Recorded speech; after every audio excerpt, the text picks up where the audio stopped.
تصوف کیا ہے؟ اس موضوع پر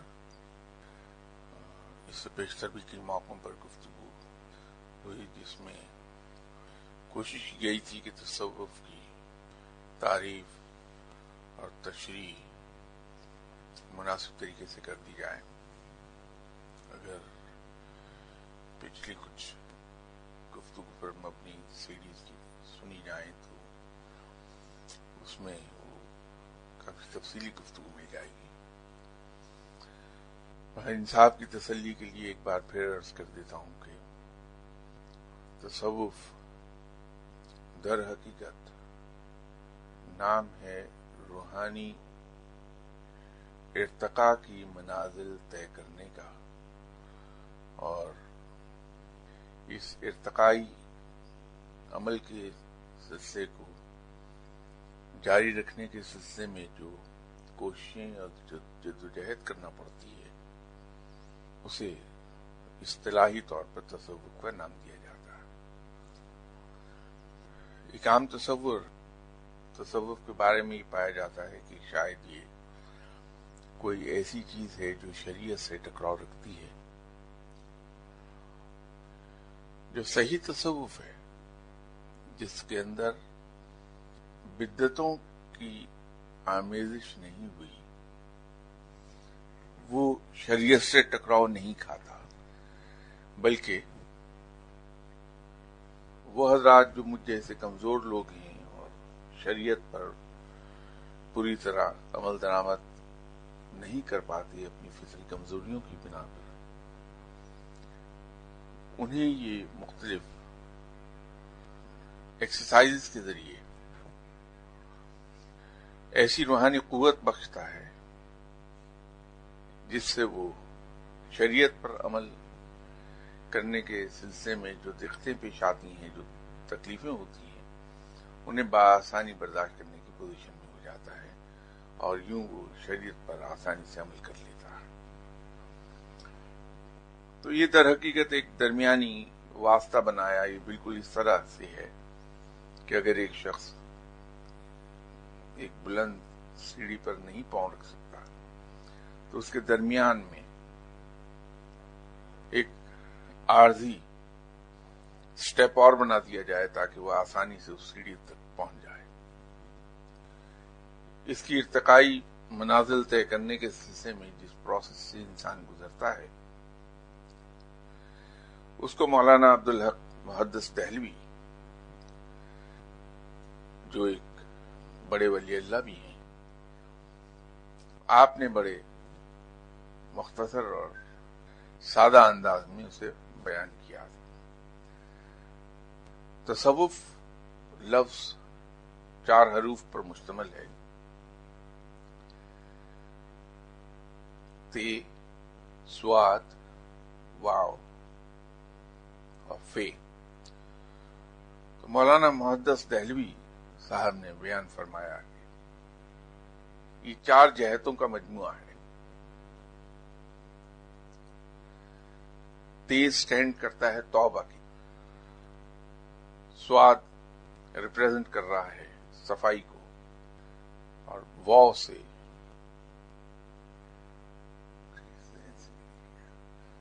فے فنا فی اللہ کے لیے بتایا۔ تصوف کی راہ پر جو آدمی چلتا ہے وہ ان 4 جہتوں سے گزرتا ہے، اور اس کی منزل فنا فی اللہ ہے۔ سب سے پہلے انسان کو جو کچھ اس سے کوتاہیاں ہوتی رہیں، جو کچھ اس سے گناہ ہوتے رہے، ان سے توبہ کرنی چاہیے۔ یہ پہلا قدم ہوگا۔ تو پچھلے گناہوں سے توبہ کر لی، اور آئندہ سے گناہوں کے بچنے کے لیے اپنے باطن کی پوری طرح سے جب انسان صفائی کر لیتا ہے تو وہ سواد صفائی کے لیے سٹینڈ کرتا ہے، اور پھر وہ فنا فی اللہ کے منزل تک چلا جائے گا۔ امید ہے کہ ان صاحب کے سوال کا جواب سی ڈی کی شکل میں چلا جائے گا۔ گزشتہ اتوار ہم عاشورہ کے فضائل پر بات کر رہے تھے۔ یہ لفظ عاشورہ کیوں انٹروڈیوس ہوا اور 10 محرم کا دن یوم عاشور کیوں کہلاتا ہے، اس کے بارے میں مختلف مفسر حضرات کی رائے مختلف ہے، لیکن 2 چیزوں پر اکثر مفسر متفق ہیں۔ ان دونوں مکاتب فکر کے مفسر کا کہنا یہ ہے کہ چونکہ محرم کا یہ دن 10واں دن ہے، اس لیے اسے عاشور کہا جاتا ہے، اور دوسرے مکتبہ فکر کے لوگوں کا خیال یہ ہے کہ چونکہ اس روز 10 پیغمبروں پر مہربانیاں ہوئی تھیں، ان پہ عنایات کی گئی تھیں، اس لیے اسے یوم عاشور کہا جاتا ہے۔ جیسے گزشتہ اتوار بات کرتے ہوئے بات سامنے آئی تھی کہ یہ دن مسلمانوں سے پہلے بھی لوگوں کے لیے متبرک تھا۔ خود اہل قریش، اہل مکہ اسلام کے انٹروڈیوس ہونے سے پہلے ہی 10 محرم کا روزہ رکھتے تھے۔ یہودی بھی 10 محرم کا روزہ رکھتے ہیں۔ آپ صلی اللہ علیہ وسلم جب مدینہ تشریف لائے تھے تو ایک بار آپ صلی اللہ علیہ وسلم نے یہودیوں سے یہ استفسار کیا تھا کہ آپ لوگ 10 محرم کو روزہ کیوں رکھتے ہیں؟ تو انہوں نے بتایا کہ ہمارے لیے اس لیے یہ متبرک ہے کہ یہ وہی دن ہے جس دن رب تعالی نے حضرت موسیٰ علیہ السلام کو فرعون کے چنگل سے بچایا تھا۔ تو اظہار تشکر کے طور پر یہودی اس دن روزہ رکھتے ہیں۔ اس پر آپ صلی اللہ علیہ وسلم نے فرمایا کہ حضرت موسیٰ کا تعلق ہمارے ساتھ تم سے زیادہ ہے۔ میں نے گزشتہ اتوار آپ سے عرض کیا تھا کہ 10 محرم وہ دن ہے جس دن رب تعالی نے یہ زمین و آسمان تخلیق کیے۔ یہی وہ دن ہے جس دن رب تعالی عرش معلی پر متمکن ہوا۔ 10 محرم ہی کے روز زمین پر پہلی بارش برسی۔ یہ یوم عاشوری تھا جس دن رب تعالیٰ کی پہلی رحمت اس زمین پر نازل ہوئی۔ حضرت آدم علیہ السلام جنت میں یوم عاشور ہی کو داخل کیے گئے۔ حضرت ایوب علیہ السلام کے دکھ 10 محرم ہی کو دور ہوئے۔ حضرت داؤد علیہ السلام سے جو لغزش ہو گئی تھی اس سے 10 محرم ہی کو انہیں معافی دی گئی۔ حضرت یونس علیہ السلام کو 10 محرم ہی کے روز مچھلی کے پیٹ سے آزاد کیا گیا۔ حضرت سلیمان علیہ السلام کو انسانوں اور جنوں پر حکومت یوم عاشور کو عطا فرمائی گئی۔ قیامت بھی 10 محرم کے روز ہوگی۔ حضرت ادریس علیہ السلام بلند مرتبے پر اسی روز اٹھائے گئے تھے۔ حضرت عیسیٰ علیہ السلام کی پیدائش 10 محرم کے روز کی ہے۔ حضرت عیسیٰ علیہ السلام آسمانوں پر اٹھا لیے گئے تھے یوم عاشور کے روز۔ فرعون 10 محرم کو ڈبویا گیا تھا۔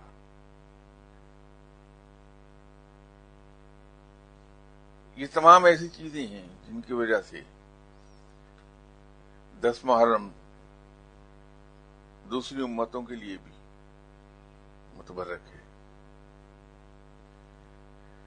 ایک روایت کے مطابق آپ صلی اللہ علیہ وسلم نے حکم فرمایا ہے کہ یوں تو محرم کے 10 کے 10 دنوں میں تم لوگ اپنے گھر والوں پر خرچ کو وسعت دے دیا کرو، اور یوم عاشور کے لیے خاص طور پہ تاکید فرمائی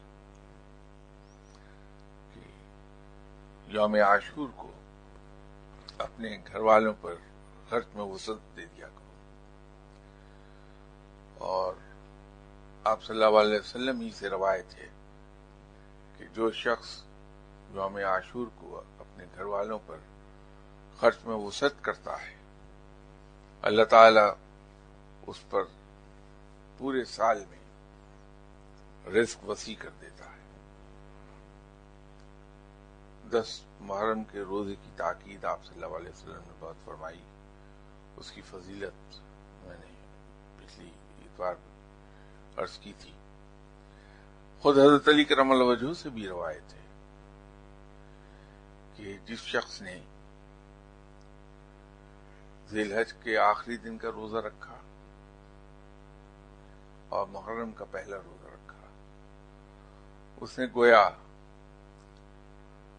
گزرے ہوئے سال کو روزے ہی پر ختم کیا اور نئے سال کو روزے سے شروع کیا۔ اس دن یوم عاشور کو لوگوں کو کھانا کھلانے کے بارے میں اور کسی کا روزہ افطار کرانے کی فضیلت بہت ہے۔ آپ صلی اللہ علیہ وسلم سے روایت ہے کہ آپ صلی اللہ علیہ وسلم نے فرمایا کہ جس آدمی نے یوم عاشور کو کسی روزہ دار کا روزہ افطار کرایا، گویا کہ اس نے پوری امت محمدیہ صلی اللہ علیہ وسلم کا روزہ افطار کرایا۔ جس نے یوم عاشور کو کسی بھوکے کو کھانا کھلایا، اس نے گویا تمام امت کا پیٹ بھرا۔ اسی طرح اس دن کی عبادات کے بارے میں بہت تاکید فرمائی، اس کا اجر بہت فرمایا۔ یوم عاشور کو عبادت کرنے کا ثواب 2 سال کی برابر بتایا گیا۔ یوم عاشور کو ایک نماز پڑھی جاتی ہے، 4 رکعت نماز ہے، اور ہر رکعت میں سورہ فاتحہ کے بعد 50 مرتبہ سورہ اخلاص پڑھی جانی چاہیے۔ سلام پھیر کر اللہ کے حضور اپنی جائز خواہشات کی تکمیل کے لیے دعا کیجیے، انشاءاللہ تعالی دعا قبول ہوگی۔ یوم عاشور کے بارے میں تھوڑا سا ایک اختلاف پایا جاتا ہے کہ یوم عاشور کس دن ہے۔ لفظی معنوں پر جائیں تو اسے 10ویں دن ہونا چاہیے، لیکن بہت سے بزرگان دین کا خیال یہ ہے کہ 9 محرم کو یوم عاشور کہتے ہیں۔ کچھ لوگوں نے حضرت بی بی عائشہ رضی اللہ تعالی عنہ سے روایت کی کہ آپ نے کوٹ کیا ہے حضرت آپ صلی اللہ علیہ وسلم کو کہ آپ صلی اللہ علیہ وسلم نے فرمایا کہ 9 محرم یوم عاشور ہے۔ میرے خیال میں اگر ہم دونوں ہی دنوں میں محتاط رہیں اور اللہ کے حضور سر جھکائیں تو اس میں احتمال نہیں کہ ہم یوم عاشور کو مس کر جائیں۔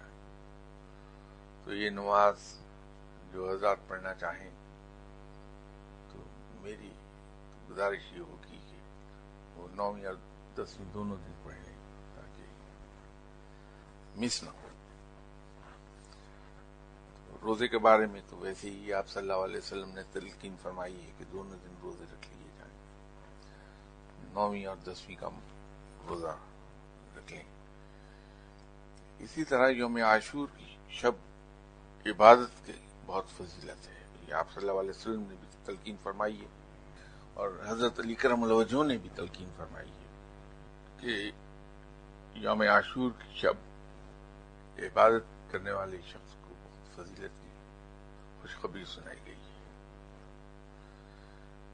کوشش کیجیے کہ شب یوم عاشور شب بیداری میں گزرے. اس رات تلاوت پہ زور دیں اور سورہ زلزلال اس کو کثرت سے تلاوت کیجیے. سورہ فلق کو کثرت سے تلاوت کیجیے اس رات. انشاءاللہ اللہ کی رحمت نازل ہوں گی. اللہ تعالیٰ نیکی کا راستہ ہمیں دکھا دے گا. آج 9 محرم کی وجہ سے ہم اپنی گفتگو کو مختصر کر لیں احتراماً، اور پھر گھر جا کے اللہ کے حضور سر جھکایا جائے. اللہ سے توفیق مانگی جائے کہ رب تعالی ہمیں حضرت علی کرم اللہ وجہہ اور حضرت امام حسین رضی اللہ تعالی عنہ جیسی خصوصیات سے نواز دے. ہمیں توفیق بخشے کہ ہم ان دونوں بلند مرتبہ باپ بیٹے کی نقش قدم پر چل سکیں اور دین و دنیا میں اللہ کی رحمتیں سمیٹ